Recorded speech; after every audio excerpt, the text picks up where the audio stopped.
दोस्तों, आज मैं महाराष्ट्र के पूर्व मुख्यमंत्री श्री देवेंद्र फडणवीस और केंद्रीय मंत्री पीयूष गोयल के बारे में थोड़ी सी अच्छी जानकारी देना चाहता हूँ।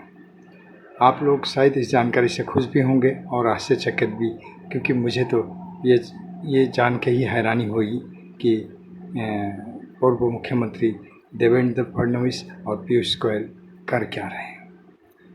सबसे पहले मैं आता हूँ देवेंद्र फडणवीस जी पर। देवेंद्र फडणवीस महाराष्ट्र के पूर्व मुख्यमंत्री है और जेंटलमैन मुख्यमंत्रियों में इनकी गिनती होती थी। लेकिन जैसे ही इनके हाथ से कुर्सी गई, सत्ता गई और ठाकरे सरकार की स्थापना हुई, तब से शायद ऐसे लगने लगा है कि यह जेंटलमैन मुख्यमंत्री तिलमिला उठा है। ऐसा भी लगने लगा है कि अब ये क्या करे क्या ना करे, इसे कुछ सूझ नहीं रहा है।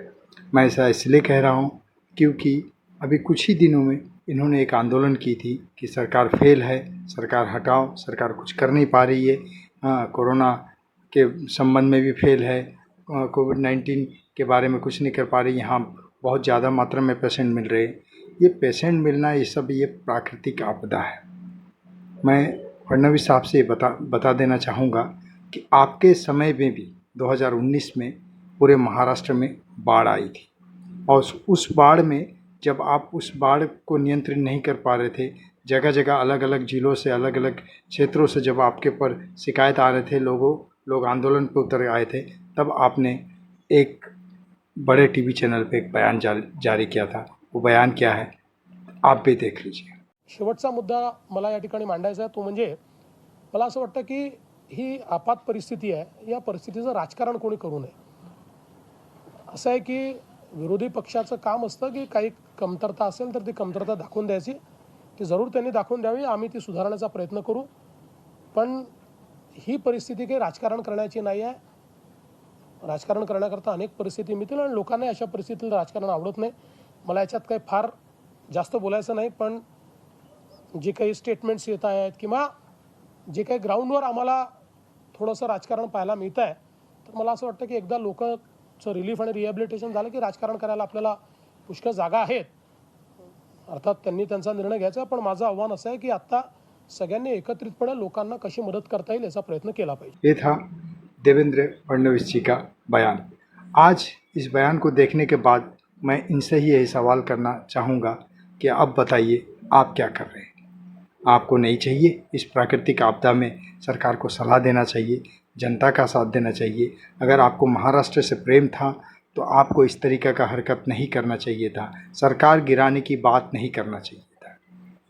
सरकार क्यों गिराए? 5 साल इन्हें झेल लीजिए, देख लीजिए।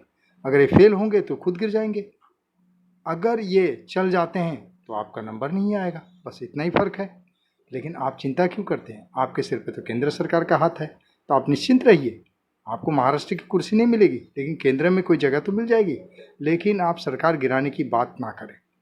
इससे ऐसा लगता है कि आपको महाराष्ट्र से प्रेम नहीं है, आपको उस कुर्सी से प्रेम है, उसका मोह अभी तक बना हुआ है। ये मोह छोड़ दीजिए देवेंद्र जी, आपसे निवेदन करेंगे। नहीं तो महाराष्ट्र की जो जनता है वो एकदम अलग टाइप की है। उन्हें जो एक बार पसंद आ जाता है, उनसे वो कोई छीन नहीं सकता। कहीं ऐसा ना हो कि आपकी इस भागम दौड़ी में कोई आपको उस कुर्सी तक पहुँचने ही ना दे। तो आपसे निवेदन करूँगा कि इस प्राकृतिक आपदा के समय में उद्धव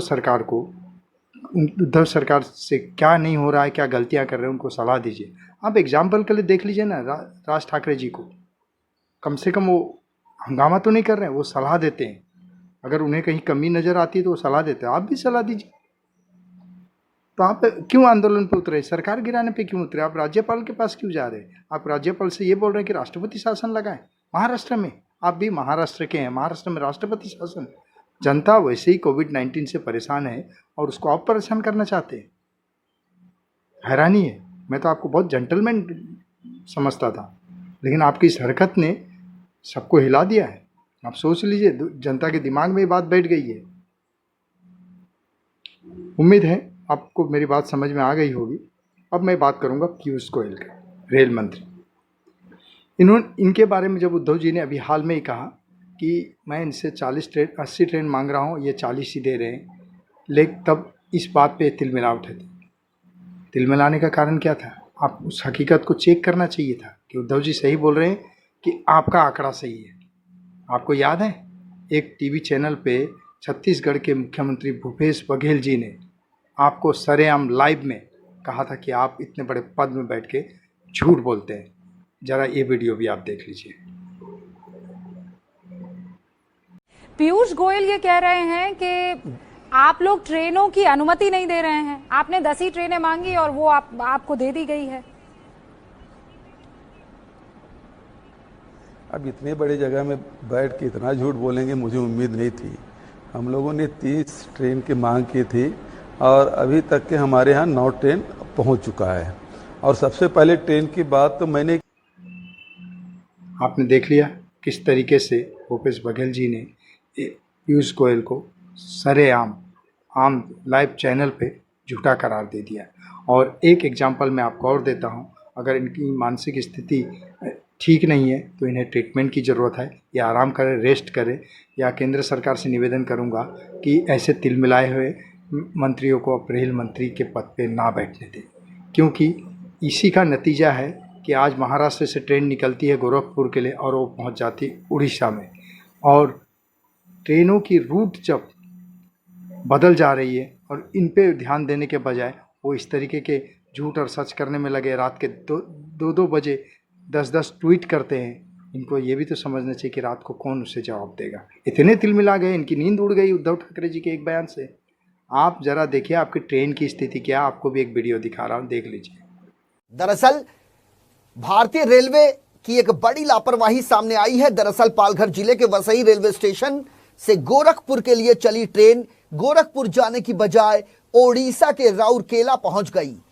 38 घंटे तक मजदूरों की बदहाली को लेकर भारतीय रेल व्यवस्था पर बड़ा सवाल खड़ा हो गया है। इससे पहले भिवंडी से मधुबनी चली श्रमिक ट्रेन बनारस से गोरखपुर चली गई और फिर गोरखपुर से रक्सौल बॉर्डर और फिर वापस नरकटियागंज होते हुए करीब 24 घंटे देरी से ये ट्रेन दरभंगा पहुंची थी। वहीं बोरीवली से मधुबनी के लिए चली श्रमिक ट्रेन जलगांव तक तो ठीक गई, लेकिन उसके बाद वो राह भटक कर नागपुर पहुंच गई। और अब आपने देखा किस तरीके से आपकी ट्रेन जाना होता है ईरान, पहुंच जाती तुरंत। इसको आप संभालिए, इस रूट को, इस सिस्टम को संभालिए, जनता को परेशान होने से संभालिए। आप झूठ और सच करने में मत लगाइए। अगर आप सच हैं तो सब आपके साथ सही होगा।